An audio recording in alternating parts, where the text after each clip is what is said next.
சகல சிருஷ்டிகளுக்கும் எஜமானராகிய தேவனுடைய நாமத்தில் உங்கள் அன்பு சகோதரன் காட்வின் மோசஸ் ரேமா எழுப்புதல் ஊழியத்தின் சார்பில் இந்த காலை வேளையில் அன்போடு உங்கள் யாவரையும் வாழ்த்துகிறேன். தேவனுடைய ஆசீர்வாதத்தின் கரம் இந்த நாள் முழுவதும் உங்களோடும் உங்கள் கையின் பிரயாசங்களோடும் இருப்பதாக. ஆமென், ஆமென், ஆமென். உன்னை எல்லா தீங்குக்கும் விலக்கி காத்திடும் உன்னத தேவனவரே, உன்னை எல்லா தீங்குக்கும் விலக்கி காத்திடும் உன்னத தேவனவரே, உயர்த்திடுவார், நடத்திடுவார், உயர்த்திடுவார், நடத்திடுவார். கண்மணி போல் காத்து கண்மலை மேல் நிறுத்தி கர்த்தர் இயேசு உன்னை காத்திடுவார். கண்மணி போல் காத்து கண்மலை மேல் நிறுத்தி கர்த்தர் இயேசு உன்னை காத்திடுவார். உன்னை எல்லா தீங்குக்கும் விலக்கி காத்திடும் உன்னத தேவனவரே, உன்னை எல்லா தீங்குக்கும் விலக்கி காத்திடும் உன்னத தேவனவரே. சிங்கக்கெபியில் உன்னை போட்டாலும் அந்த சிங்கத்தின் வாயை கட்டும் தேவனவர், அக்கினி சூளையில் போட்டாலும் ஒரு சேதமின்றி காக்கும் தேவனவர். கண்மணி போல் காத்து கண்மலை மேல் நிறுத்தி கர்த்தர் இயேசு உன்னை காத்திடுவார். கண்மணி போல் காத்து கண்மலை மேல் நிறுத்தி கர்த்தர் இயேசு உன்னை காத்திடுவார். உன்னை எல்லா தீங்குக்கும் விலக்கி காத்திடும் உன்னத தேவனவரே, உன்னை எல்லா தீங்குக்கும் விலக்கி காத்திடும் உன்னத தேவனவரே. கர்த்தருடைய பிள்ளைகளே, தீங்கு நிறைந்த ஒரு பூமியில் நாம் வாழ்ந்து கொண்டிருக்கிறோம். பல விதங்களில் தேவனுடைய பிள்ளைகளோடு சத்துரு போராடி கொண்டிருக்கிறான். நாம் எப்பொழுது தேவனுக்கு பிரியமாய் வாழ ஆரம்பிக்கிறோமோ உடனேயே சத்துரு நமக்கு விரோதமாய் பொங்கி எழும்புகிறான். பிசாசு நமக்கு விரோதமாய் கிரியை செய்ய ஆரம்பிக்கிறான். மக்களை தூண்டி எழுப்புகிறான்.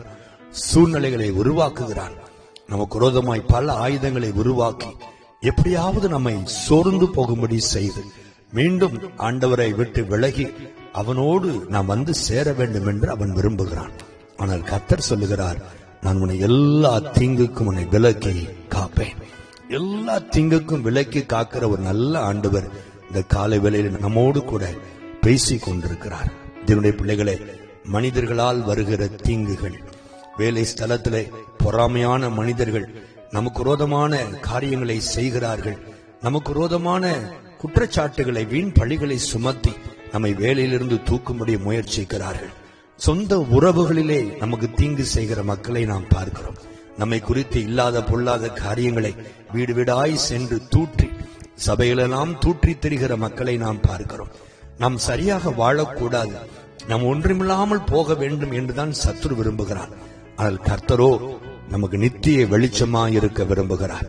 எல்லா தீங்குக்கும் உன்னை விலக்கி காப்பேன் என்று வாக்கு கொடுத்த ஆண்டவர் நமக்கு விரோதமாய் உருவாக்கப்படுகிற ஆயுதங்களை வாய்க்காமல் செய்ய அவர் வல்லமையுள்ளவராய் இருக்கிறார். உங்களுக்கு விரோதமாய் எழும்புகிற பொல்லாத மனிதர்களோடு யுத்தம் பண்ணுவதற்கு கர்த்தர் ஆவலோடு கூட காத்திருக்கிறார். உங்களுக்கு விரோதமாய் எழும்புகிற பில்லி சூனியங்கள், மந்திரவாதங்கள், செய்வினைகள், சத்துருவின் கிரியைகள் எதுவாய் இருந்தாலும் அதை அதம் பண்ணுவதற்கு என் ஆண்டவர் இன்றைக்கும் ஜீவனுள்ளவராய் உங்கள் அருகில் நின்று கொண்டிருக்கிறார். ஆகவே தேவனுடைய பிள்ளைகளே, சோர்ந்து போகாதிருங்கள். உங்களுக்கு வருகிற சகல தீமைகளையும் கர்த்தர் தடுத்து நிறுத்த போகிறார். அந்த தீமையில் இருந்து கர்த்தர் உங்களை விடுவித்து ரட்சிக்க போகிறார் என்பதை நீங்கள் மறந்து போகாதிருங்கள். ஒருபோதும் அவர் உங்களை கைவிட மாட்டார். தானியேல் என்கிற தேவ பிள்ளையை ஒரு கிரமம் செய்யாத அந்த மனிதனை தூக்கி சிங்க கபியிலே போட்டார்களாம். வேதம் சொல்லுகிறது, அந்த சிங்கங்களுக்குள் அவன் விழுந்த பொழுது அத்தனை சிங்கங்களின் வாய்களையும் கர்த்தர் கட்டி போட்டார். அன்று இரவெல்லாம் அந்த சிங்கங்களோடு கூட நன்றாக படுத்து உறங்கி காலையிலே சந்தோஷமாய் விழித்துக் கொள்ளும்படி தானியேலை என் ஆண்டவர் காப்பாற்றவில்லையா? அதே ஆண்டவர் நீங்கள் வேலை செய்கிற இடத்தில் எத்தனை பேர் உங்களுக்கு சிங்கங்களைப் போல உங்களுக்கு விரோதமாய் எழும்பினாலும் பேசினாலும் அவர்கள் நாவுகளை கட்டுவதற்கு கர்த்தர் போதுமானவராய் இருக்கிறார். அவர்கள் எத்தனை குழிகளை தோண்டினாலும் அந்த குழிகளில் நீங்கள் விழாதபடி உங்கள் கால்களை பாதுகாக்க கர்த்தர் ஜீவனுள்ளவராய் இருக்கிறார். அந்த ஆண்டவரை சார்ந்து கொள்ளுங்கள். இந்த காலை வேளையில் அவரை பிடித்துக் கொண்டு சொல்லுங்கள், ஆண்டவரே, நீர் என்னை எல்லா தீங்குக்கும் விலக்கி காப்பீர். வியாதியிலிருந்து என்னை காப்பீர், பில்லி சூனியத்திலிருந்து என்னை காப்பீர், விபத்துகளிலிருந்து என்னை காப்பீர், எல்லா விதமான கெட்ட காரியத்திலிருந்தும் என்னை காப்பீர் என்று நம்பிக்கையோடு அறிக்கையிடுங்கள். நீங்கள் அறிக்கையிடுகிற ஆண்டவர் ஒருபோதும் உங்களை கைவிடுகிறவரும் அல்ல, உங்களை வெட்கப்படும்படி என் ஆண்டவர் உங்களை விட்டுவிடுகிறவரும் அல்ல. ஜெபிப்போமா? எங்களை எல்லா தீங்குக்கும் விலக்கி காப்பேன் என்று வாக்கு கொடுத்த எங்கள் அன்பின் ஆண்டவரே, ஒரு பொல்லாத உலகத்திலே பயந்து பயந்து நாங்கள் வாழ்ந்து கொண்டிருக்கிறோம். ஆனால் இன்றைக்கு நீர் கொடுத்த அந்த வாக்கு எங்களை பலப்படுத்தி இருப்பதற்காய் ஸ்தோத்திரம். இனி நாங்கள் தைரியமா எங்கள் வேலைக்கு நாங்கள் புறப்பட்டு செல்வோம். இனி தைரியமாய் எங்கள் தொழிலுக்கு நாங்கள் புறப்பட்டு செல்வோம்.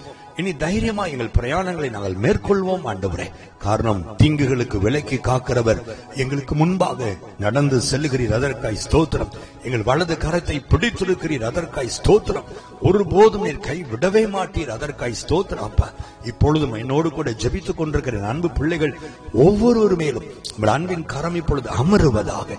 யாரெல்லாம் அப்படி பயந்து கொண்டிருக்கிறார்களோ, ஏன் தான் இந்த தீங்கு எனக்கு நடக்கிறது, ஏன் எனக்கு ரோதமாய் குற்றங்கள் வருகிறது, ஏன் எனக்கு ரோதமாய் வீண் பழிகள் சுமத்துகிறார்கள், ஐயோ வேலைக்கு போகவே பிடிக்கவில்லை, ஐயோ அந்த நபரை பார்க்கவே பிடிக்கவில்லை, அவரோடு பேச பிடிக்கவில்லை, அந்த உறவினர் வீட்டுக்குள் கால் வைக்க நான் விரும்பவில்லை என்று யாரெல்லாம் புலம்பிக் கொண்டிருக்கிறார்களோ, அந்த சூழ்நிலைகள் மாறுவதாக.